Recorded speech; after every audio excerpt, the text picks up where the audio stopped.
to yet another episode of Exploring Worlds. We're really here trying to figure out what goes on in Kirk's mind, really, to be honest. We're trying to keep up with him in so many ways. He's a very complicated person. There's not a subject he won't tackle. There's not anything he's not willing to sit down and listen to.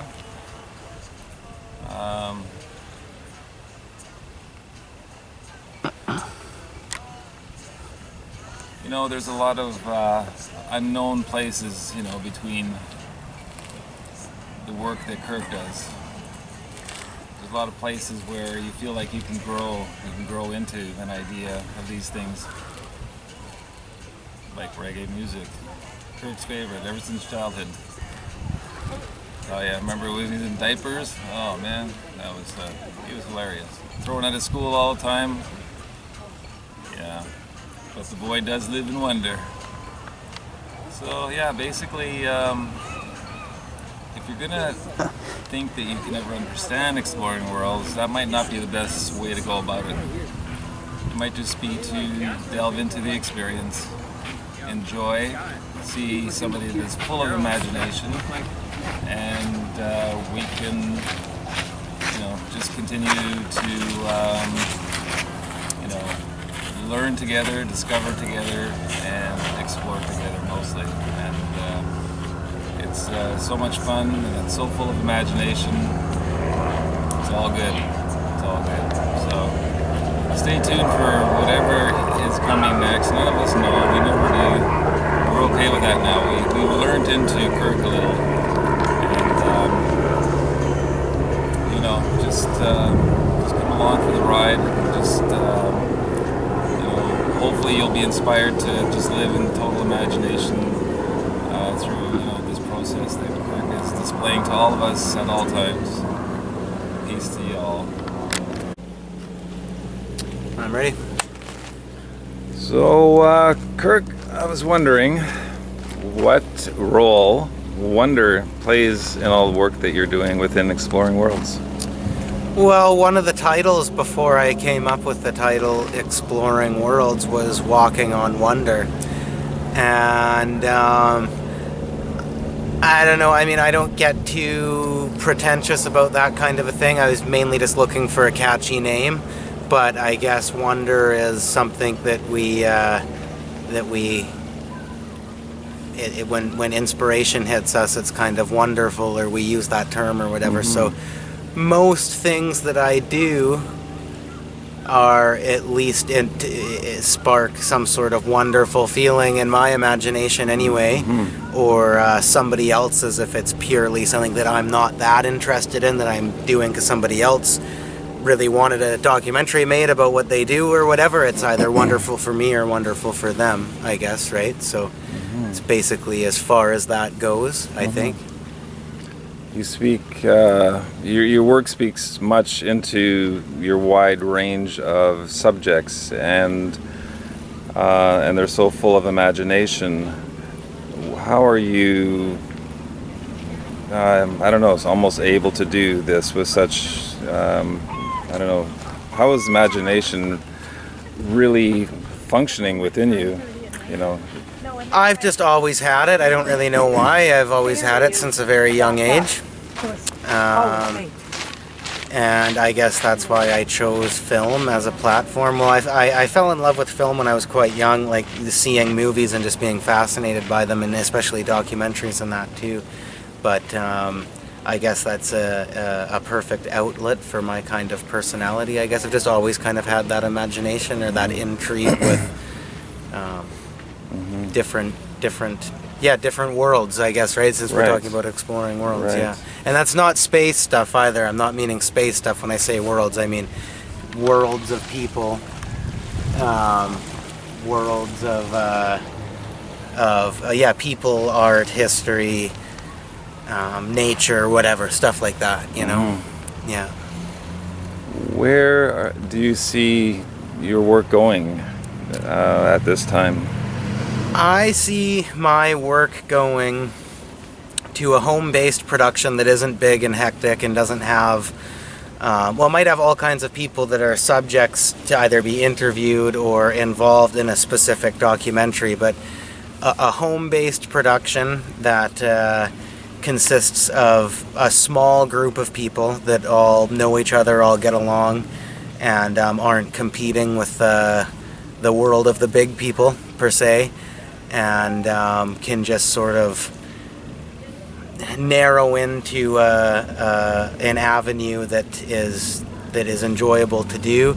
I mean, even though it's kind of a thing of the past, the way that I view my stuff now, and I sort of try to gear it towards back when television was popular, and of course television's still popular, but back when there was when cable network was much more popular, and satellite TV and whatnot, before it was all internet and YouTube and Netflix and all that kind of stuff.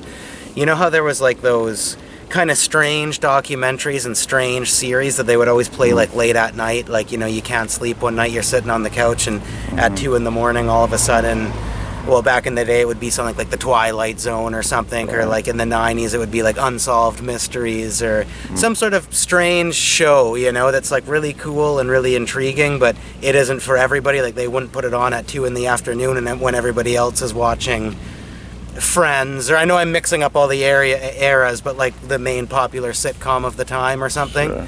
That's sort of what I deliberately veer towards, because that's what I enjoy doing. And I'd love to make money one day off of what I do, but there's a chance that that'll happen, there's a chance it might not happen, but I would sacrifice the big bucks and just make moderate bucks to have that sort of modern version of the late night network that isn't mainstream, kind of, right? Oh, it's beautiful. It's beautiful. I'm looking forward to all those developments for sure. Thank you. Well, and you're part of the thing too. You're part of the home-based production. I'm part of the space, I think. Yeah. Well, when I say home-based production, that includes you, because we've collaborated a lot. For sure. Whatnot. All love, brother. All love. What kind of subject right now are you really intrigued by that you sort of feel you want to learn more about? Yeah. Well, I shouldn't really say this because I'm working on it right now. It's not done yet. And I don't know when it's going to be done. I already said on my channel update that it's going to be as soon as possible, but I don't know exactly when. Okay, so you got something that's really just got your curiosity and... But what it is on a psychology level, I've been watching old there's not a lot of new ones, but old documentaries and reading and stuff, and I've been fascinated with the concept of a phobia. Like why people have an irrational fear of, say, something like spiders or snakes or the ocean or whatever. And I mean, everybody suffers at least from one phobia, I think. But it's really quite a fascinating thing how it's almost a fear that we enjoy in a way, right? We hate it while it's actually happening, but yet we deliberately look up pictures of it or watch shows about it or watch a horror movie that kind of delves into it or something because it's kind of fun. It's like an adrenaline rush at the same time. And there's all kinds of, I won't get into it now, I'll save that for the documentary, but all kinds of evolutionary reasons on why we are naturally have these phobias and why it can get pushed to an irrational level, and also why we find it kind of fun at the same time. It's a weird brain kind of crosswire, I guess, in the brain. Biochemical kind of reaction in that. Yeah. For sure. Which is a strange thing to say, but I've just found myself fascinated in it lately. Ever since delving into the thalassophobia thing, which is the fear of the sea. I've been looking into arachnophobia, like the fear of spiders and stuff, and all that kind of stuff. It's really quite fascinating, actually. A question comes to my mind. Is there any documentary you wouldn't do that's of no interest to you? It's not that I wouldn't do it, but I am not a huge fan of political documentaries, politics, and stuff like that. It is say, conservative, liberal, all that kind of stuff. It's not that I wouldn't do it, but I wouldn't deliberately put myself in the position to do it unless somebody really, really wanted me to do it, or a good friend of mine wanted to do it, or something like that, right? But that's something. And also, even though I do kind of spooky stuff, and like I was just talking about the phobias and the psychological stuff, I like that kind of thing, but I'm not huge on like crime documentaries and stuff like that. It's a little depressing. It's a little not exactly where I want my head to be at for the most part, and just not of interest to me. Even I'm interested in psychology, but that's not really a field that I would be that interested in. Right, fair. So I wouldn't veer towards that either. Right, just because they're only plagiarizing from religion and philosophy anyway. But anyway. Fair enough, yeah. What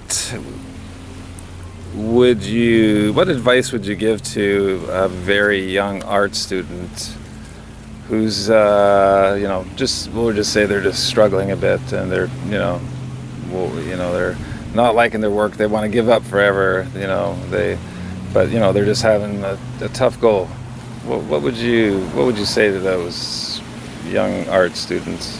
I would tell them that they can go the traditional route of taking the courses, taking the schooling, whatnot, like say acting or something like that. I'd say go learn Shakespeare, all the classic stuff, and be with all the stuffy people and learn all of the by the books, textbook kind of a way of doing things. But I would also remind them that you actually don't have to do any schooling whatsoever or be trained in any of the traditional textbook ways, and that you can just do it your own way 100%, and to not compete with all the big people in the world, and just kind of be the ruler of your own smaller world, and you'll be a lot happier. But you can definitely, that isn't to say that the mainstream stuff doesn't have its purpose too, so delve into it to the degree that you're capable of doing, but don't be like, oh, I'm not cut out for it because I couldn't complete Shakespeare or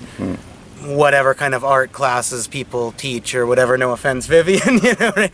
But just do what you do, right? Just do what you do, and you can find an audience. You can and you can rule a smaller world. Like I said, if you want to get an Oscar or something, then you have no choice but to go for where all the big people are going. But you can win a smaller award or have a smaller crowd of loyal people that enjoy your stuff if you just become more of, like I said, I'm repeating again, but just like the ruler of a smaller world as opposed to being a contributor. Are you opposed to winning an Oscar for your work? No, I'm not opposed to it, but I, from my interpretations of things, what you would have to do to get there is damn near would drive you insane, right? And you would also be competing.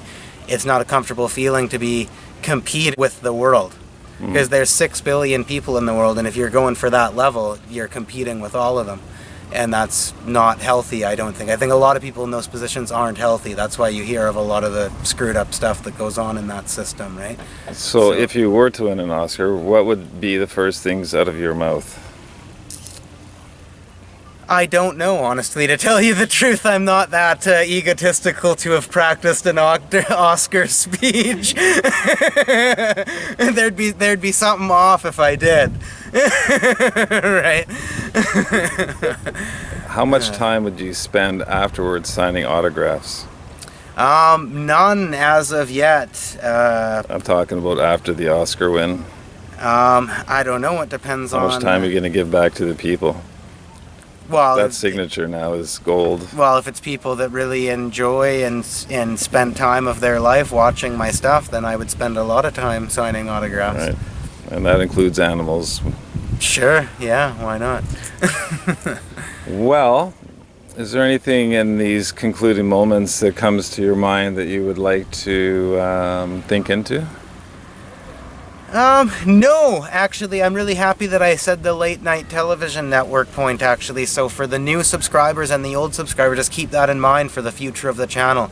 If you're young, you might not remember that, but if you were old enough to be around in like the late 90s, early 2000s, you'll remember the late night television network. And just keep that in mind as a gauge of where the channel's going. And if you weren't around to see that kind of a thing, then just look it up on Google. Like, look up the year 2000, what was playing at 2 in the morning. That's kind of a gauge of where this channel's going, right? Another question comes to my mind as we conclude here is, do you have a favorite Twilight Zone episode? Nick of Time. Nick of Time. Nick of Time. Do you know that one? I can't recall it right now, but I've watched many of them. But we'll have to encourage everybody to go and watch Nick of Time Okay. before, the Nick is out of time. Thanks, Peter. You're welcome.